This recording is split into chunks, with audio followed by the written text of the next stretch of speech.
Shalom, amados! Sejam todos bem-vindos a mais um vídeo do canal Berahot, juntamente com a nossa sinagoga Mikdash Davi. Muito obrigado por cada um de vocês que tem acompanhado as nossas meditações, aquilo que a gente tem feito para que nós possamos cada vez mais alcançar mais pessoas, fortalecer as pessoas, edificar as pessoas e com isso, queridos, nós ajudarmos a espalhar cada vez mais Torá por esse mundo. Desde já quero convidar você, se inscreva no canal, ative o sininho para você ser notificado todas as vezes que tiver um vídeo novo. Também compartilhe, comente. Se você dá um amém aí, um glória aí nos comentários, que você ajuda o YouTube a entregar esse material para mais pessoas. Pessoas que você sabe que gostam de uma boa ministração, que gostam de ouvir a palavra e que tem anseio, indique, mande o link para essas pessoas, para que nós possamos cada vez mais aumentar as pessoas que estão tendo acesso a esse material. Nós também queremos convidar você, faça parte do grupo de estudos da nossa sinagoga Mikdash Davi, onde nós temos aulas toda semana com os nossos rabinos. Você vai crescer exponencialmente na graça e no conhecimento, fazendo parte do grupo de estudo da nossa sinagoga. Nós, essa semana, estamos estudando a Parashá Bamidbar, no deserto. Nós iniciamos o 4º livro desse ciclo de Torá. Nós estamos indo aí, passamos 60% do ciclo já. Os 3 primeiros livros já foram estudados e agora nós vamos entrando no 4º livro, que quando encerrarmos vai dar o percentual de 80% de todo o ciclo de Torá. Nós estamos aí caminhando para o final desse ciclo. Parece que começou ontem, mas já está para terminar. Daqui a pouco a gente já vai começar a falar sobre as 3 semanas, sobre 9 de Av. Daqui a pouco nós vamos entrar no mês de Elul, vamos entrar em Rosh Hashanah, Yom Kippur, Sukkot, e assim nós vamos caminhando. Essa semana, como eu já falei, nós estamos estudando a primeira Parashá do livro de Bamidbar, que vai receber o nome de Bamidbar, no deserto.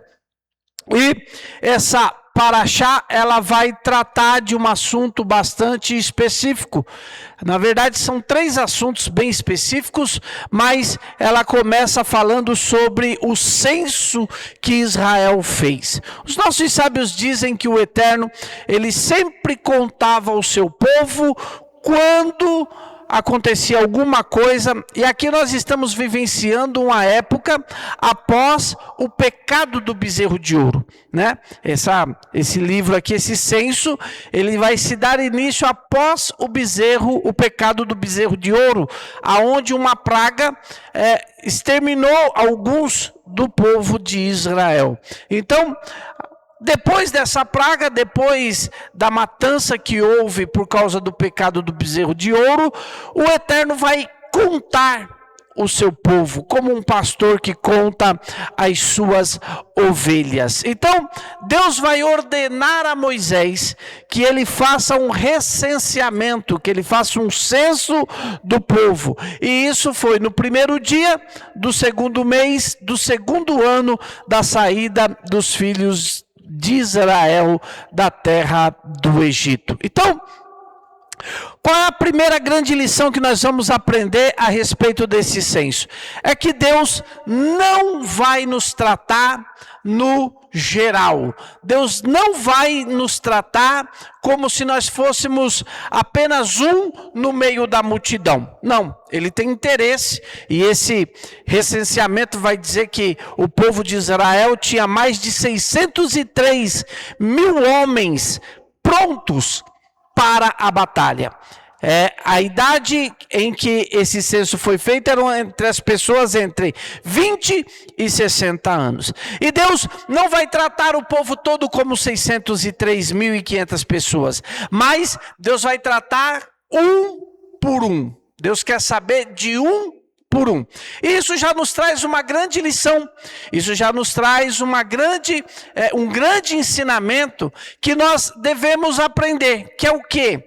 Que nós não somos só mais um para o Eterno. O Eterno tem um plano para cada um de nós. O Eterno tem um desejo para cada um de nós.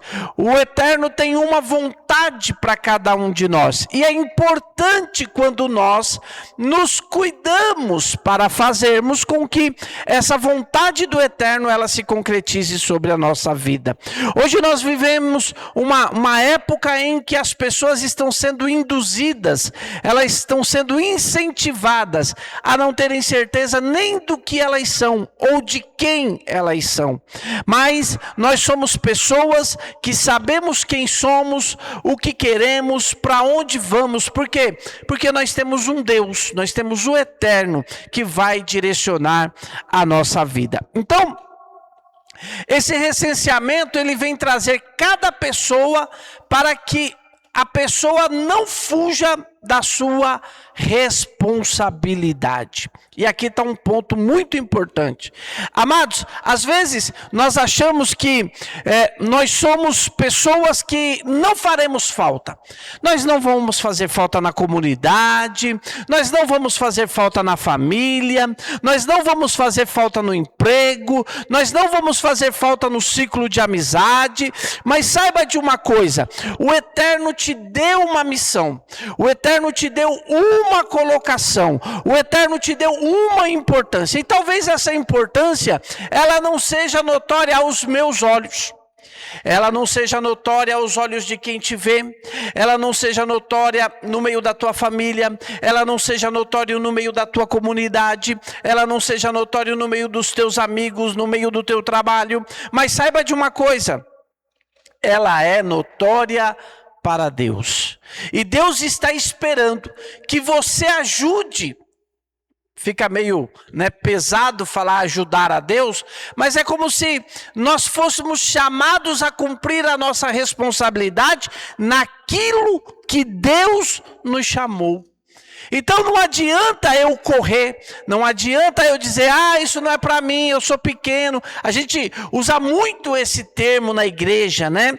E na maioria das vezes que nós usamos esse termo na igreja, era hipocritamente. Quando a gente dizia assim, porque eu sou pó e cinza. Na verdade, nós já estávamos ali querendo um reconhecimento das pessoas.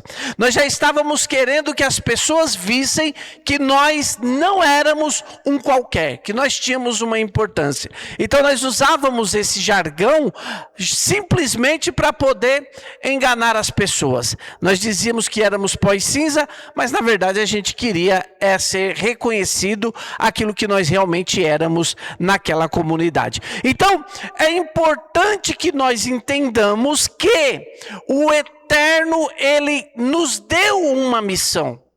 E ele não quer que nós fujamos da nossa missão. O Eterno não quer que nós estejamos escapulindo daquilo que ele nos chamou. Quando o Eterno nos colocou nesse mundo, ele nos deu algo para nós fazermos. E é muito importante que nós busquemos no Eterno entender corretamente o que significa a nossa estada nesse mundo. Você não está aqui por nada. Você não é o erro de um casal. Você não é uma coisa que não foi programada. Você não é um acidente. Você é alguém que o Eterno colocou nesse mundo para cumprir uma missão. Às vezes nós ficamos tão perdidos, nós não conseguimos nos encontrar em nós mesmos. Quem nós somos, qual é a nossa personalidade, o que Deus quer de nós. E aí nós vivemos sempre atrás de máscaras. Máscaras de pessoas para agradar pessoas. São maridos que querem agradar a esposa e ele se anula. São esposas que querem agradar o marido e elas se anulam. São maridos e esposas que se anulam para agradar filhos, para agradar amigos, para agradar parentes. Às vezes você não gosta de determinada situação, não gosta de determinada posição, não gosta de determinada coisa, mas você se sujeita a isso porque você quer agradar as pessoas que estão ao seu redor, que estão próximas de você. Então, esse censo, essa chamada na primeira paraxá do livro de Bamidbar é chamar nós a ocuparmos a posição em que o Eterno quer que nós realmente ocupemos. É nós fugirmos daquilo que não representa a vontade do Eterno sobre a nossa vida. Você pode ter certeza, o Eterno, Ele espera de mim, Ele espera de você, que nós ocupemos o lugar devido na nossa vida. Não fuja, não corra, não se faça de desentendido naquilo que o Eterno te chamou. Quando Jonas estava fugindo para a cidade de Tarsis, porque ele não queria ir pregar na cidade de Nínive, ele foi confrontado pelo capitão do navio. E o capitão do navio perguntou para ele: quem é você? Qual é o teu povo? Qual é a tua ocupação? E qual é o Deus que você serve? Então, você precisa responder para você mesmo essas perguntas que foram feitas a Jonas. Quem é você? Quem é você? Se alguém te perguntar, se alguém te confrontar, quem é você? O que você responderia? O que você diria? Quem é você? Será que você é você? Ou você é apenas uma maquiagem daquilo que querem que você seja?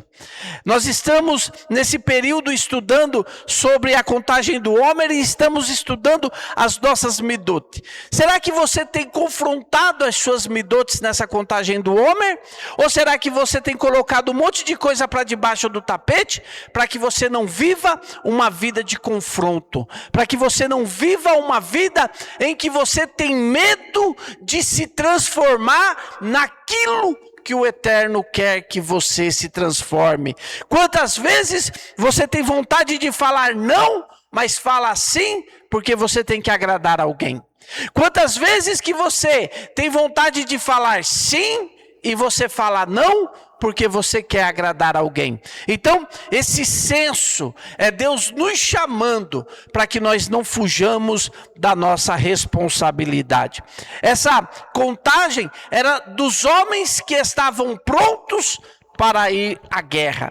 E ele tinha que ter uma idade entre 20 e 60 anos. Essa é a principal fase que o Eterno quer que nós ocupemos o lugar que Ele determinou para nós. Se você às vezes está tendo contato com a Torá e você fala assim: puxa vida, eu não sei o que Deus quer. E aí fica cocheando entre dois pensamentos.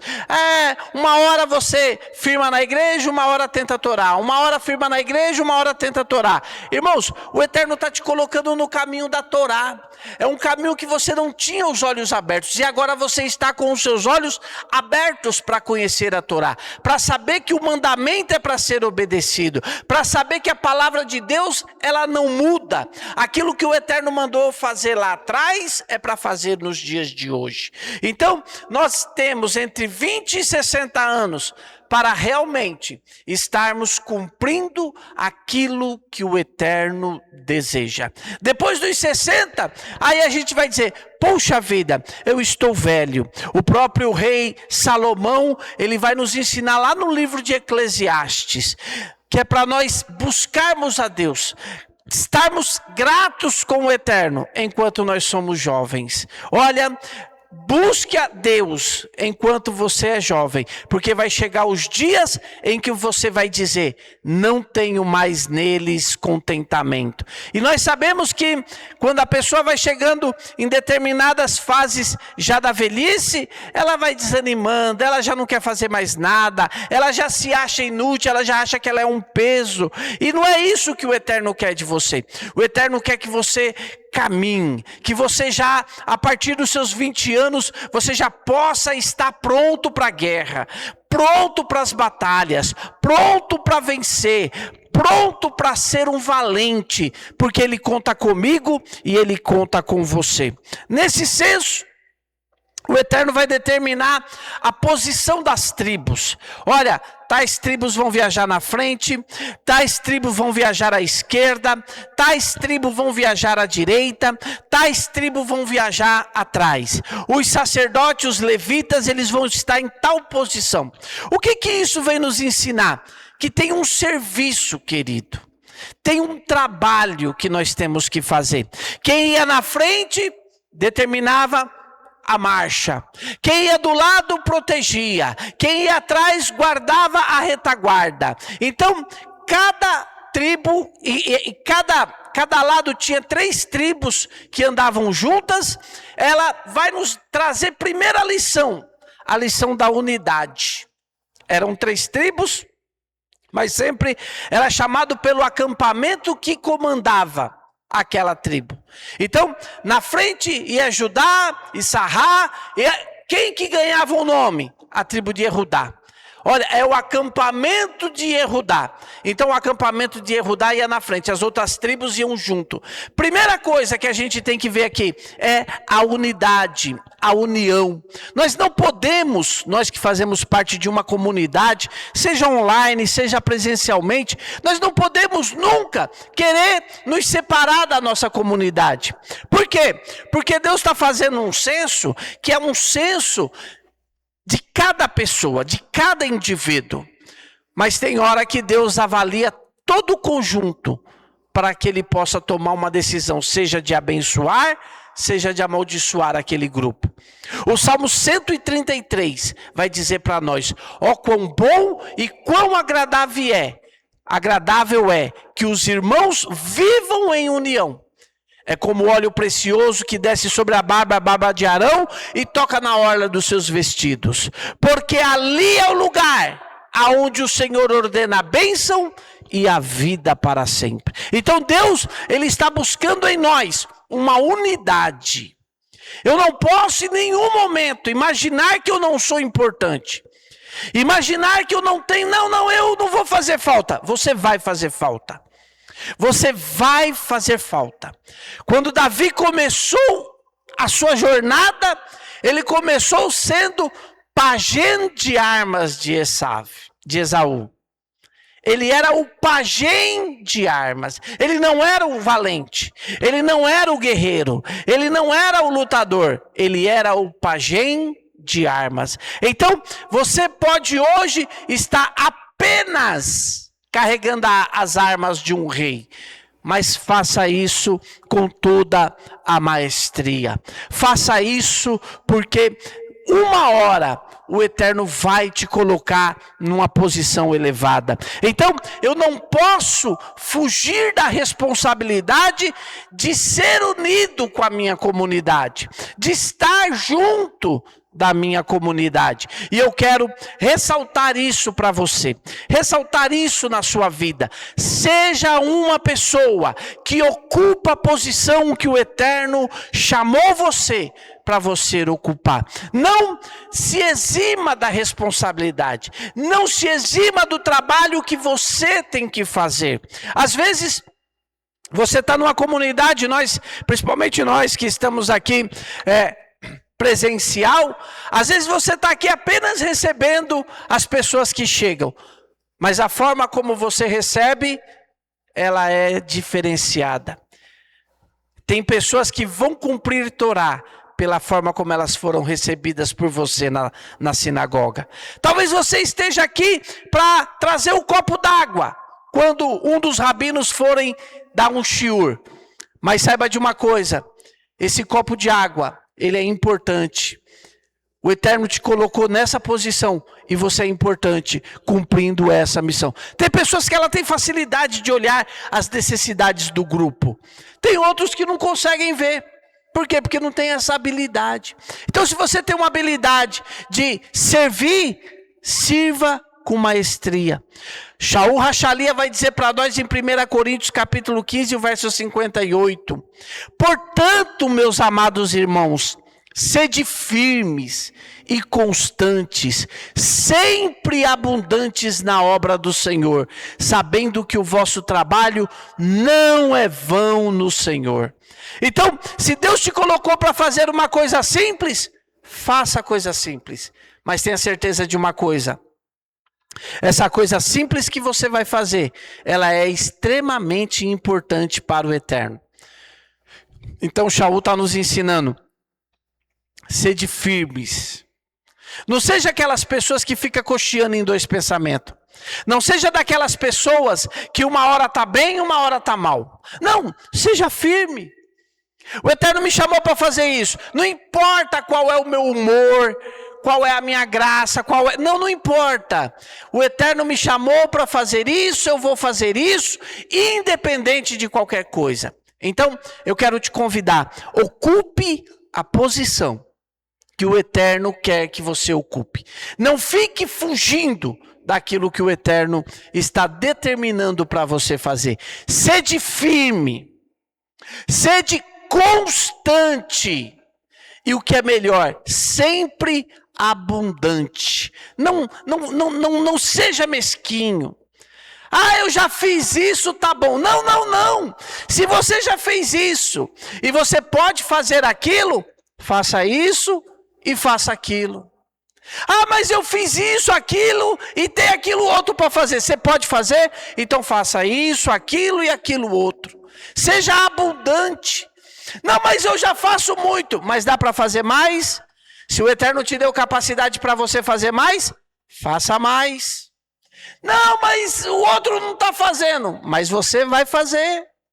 E é isso que é importante para nós: estarmos prontos para fazermos aquilo que o Eterno deseja que nós façamos. Gálatas 6:9, Shaul vai dizer para nós: e não nos desfaleçamos de fazer o bem, pois se não desistirmos, colheremos no tempo certo. Às vezes a pessoa já fez uma vez, 2, 3, aí ela fala: já fiz 3, tá bom. Não, olha o que Shaul está nos ensinando: e não nos desfaleçamos de fazer o bem, pois se não desistirmos, colheremos no tempo certo. Lá em Efésios capítulo 6, quando Shaul Rachalia, ele vai falar a respeito das armaduras, eu me encanto porque ele fala assim, revesti-vos, pois, de toda a armadura de Deus, para depois de haverdes vencido tudo, permaneceis firmes. Tem pessoas que na hora da luta, na hora da batalha, ela é um exemplo. Mas quando a batalha acaba, quando a luta para, ela se enrosca sozinho, ela se afunda, ela se deteriora sozinho. Por quê? Porque ela, na hora que era para ela gozar da vitória, na hora que era para ela curtir a bênção, ela esmorece, ela desiste, ela desanima e acaba não colhendo o bem que ela tinha que colher. Em 1 Coríntios 3:8, Shaul vai dizer: o que planta e o que rega ministram de acordo com um propósito, e cada um será premiado segundo o seu próprio trabalho. Então, amados, o que planta, aqui ele está falando, porque as pessoas estavam ali querendo arrumar encrenca na igreja de Coríntio. Não, eu sou de Paulo. Não, eu sou de Pedro. Não, eu sou de Apolo. Eu sou de Cristo. Ele está dizendo: Paulo plantou, Apolo regou, mas Deus é quem dá o crescimento. Então, não importa se você plantou ou se você regou. O que você tiver que fazer, faça com um propósito, porque você vai ser premiado segundo o seu trabalho. Yeshua nos ensina uma parábola. Ele diz que um homem saiu logo cedo para contratar trabalhadores para sua ceifa. E ele passou por um lugar, encontrou os trabalhadores e falou: vai trabalhar na minha ceifa que eu vou pagar tanto para vocês. Mais tarde, às 9 da manhã, ele passou e encontrou outros trabalhadores. Ele falou: vai lá trabalhar na minha seara porque eu vou pagar tanto para vocês. 12:00, 15:00, e disse que quando faltava 1 hora para acabar o dia a jornada do dia, ele ainda encontrou outros e falou: vai lá trabalhar na minha seara e eu vou pagar tanto. E quando ele foi pagar, ele pagou para os últimos o mesmo que ele tinha prometido para o primeiro. E aí alguém foi reclamar, ele falou: não foi o que eu acertei com você? Então o Eterno, ele é justo para dar a recompensa a cada um de nós. Segundo a Crônica 15:7, vai dizer para nós: todavia, sede fortes e confiantes, e não desfaleçam as vossas mãos, porque a vossa obra terá uma recompensa no Eterno. Então, vamos ser firmes, fortes, constantes, e não vamos deixar que as nossas mãos esmoreçam. Então, esse é um primeiro aspecto desse senso. Você é importante. O que você sabe fazer, o que você pode fazer, o trabalho que Deus te deu capacidade para fazer, ele é importante. E quando você deixa de fazer, em algum ponto, ele vai fazer falta. Vai fazer falta para a comunidade, vai fazer falta para o Eterno, vai fazer falta para o propósito pelo qual o Eterno tinha colocado isso na sua vida. E quando você chegar diante do Eterno, uma vez eu estava vendo um rabino da um shiur, e ele estava falando o seguinte, que o maior medo dele é quando ele chegar diante do Eterno. O Eterno não vai perguntar para ele: por que você não foi igual a Abraão? Por que você não foi igual a Isaac? Por que você não foi igual a Jacó? O Eterno vai perguntar para ele: por que você não foi você? O que está impedindo você de ser você? O que está impedindo você de entender qual é o teu aspecto que você precisa aprender, que você precisa cumprir? Qual é a missão que o Eterno está exigindo de você, para que você possa realmente ver a bênção do Eterno sobre a sua vida? Então, dos 20 aos 60 anos, nós vamos ver o Eterno exigindo de nós que nós estejamos prontos para a batalha. Não há luta maior do que você, do que a capacidade que Deus te deu. Não, mas eu estou aqui, eu acho que a minha luta é demais. Não é. É porque tem potencial escondido em você, que o Eterno quer que saia para fora. A gente vê as pessoas falando, né, que as pessoas, na hora do desespero, na hora em que precisa lutar pela vida, elas fazem coisas que elas nunca imaginaram que seriam capazes de fazer. Há mulheres que elas, no momento para salvar um filho, para fazer uma coisa, ela faz coisa que ela nunca imaginou que conseguiria fazer. Mas ela vai fazer. Por quê? Porque tem um potencial escondido dentro de você. Vamos puxar esse potencial para fora.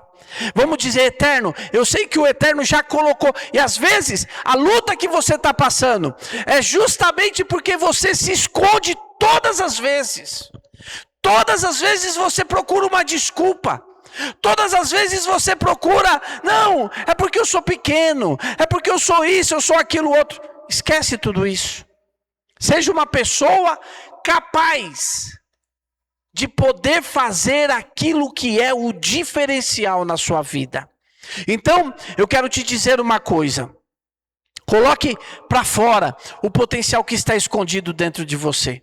Olha, quem sabe Davi era só mais um menino. Talvez Davi, nem ele tivesse a intenção ou já pensado em matar um gigante do tamanho. Mas quando ele viu o gigante desafiando o Eterno, ele falou assim: eu vou para a luta contra esse gigante. Mas Davi, você é pequeno, mas eu vou lutar contra ele. Por quê? Porque ele está desafiando o Deus vivo. Eu vou mostrar que esse incircunciso, ninguém fala assim do nosso Deus. E Deus deu a ele uma capacidade. E lá na frente, nós vamos ver 4 vezes os homens de Israel matando outros gigantes. Sabe o que é isso? É porque o potencial de Davi despertou o potencial de outras pessoas. E outras pessoas disseram, eu também posso matar um gigante, eu também posso enfrentar. Quem sabe na tua casa, as pessoas estão todas acabrunhadas, todas escondidas, todas dentro de uma caverna, porque você está escondendo o potencial que Deus colocou na tua vida. Você está escondendo, você está sendo uma pessoa que não está tendo a ousadia de falar, a autoridade de Deus para falar dentro da tua casa. E porque você tem sido um covarde, uma covarde, por você ter sido um frouxo, uma frouxa, a tua casa, ela está se desfazendo, porque você não tem coragem de se posicionar diante de Deus e diante das situações. Então hoje, tome essa palavra para a tua vida, para que você possa alcançar o ápice da capacidade que o Eterno colocou. Às vezes, uma vez eu estava conversando com um amigo, e nós estávamos falando sobre um concurso que abriu, e ele falou, eu falei para ele assim, não vou prestar esse concurso não, porque é só uma vaga. Ele falou, pois eu vou prestar, porque eu só preciso de uma vaga. Olha a mente dele. Tem uma vaga, e eu só preciso de uma vaga. Então, amados, tem hora que a nossa ousadia, ela tem que ser maior do que a nossa covardia. Eu tenho certeza que quando você tomar uma posição diante de Deus, você vai fazer coisas que você nunca imaginou que ia fazer. A Bíblia vai dizer lá no livro de Atos, e Deus, pelas mãos de Paulo, pelas mãos de Shaul, fazia milagres maravilhosos. Quem sabe Deus quer começar a fazer através da tua mão milagres maravilhosos. Quem sabe Deus quer usar a tua vida para mudar a vida de outras pessoas. E você tem se escondido. Você tem estado dentro da caverna. Mas hoje Deus vai te visitar. Deus vai te capacitar para que você possa fazer diferente do que você fez até os dias de hoje. Agora, uma segunda coisa que eu quero falar com vocês a respeito dessa paraxá, é porque depois que o Eterno faz o censo de todo o povo, ele vai dizer assim para Moisés, Moshe, faz o censo das 12 tribos, mas deixa eu te dizer uma coisa, não faz o censo da tribo de Levi junto com a do povo. A de Levi você vai fazer em especial.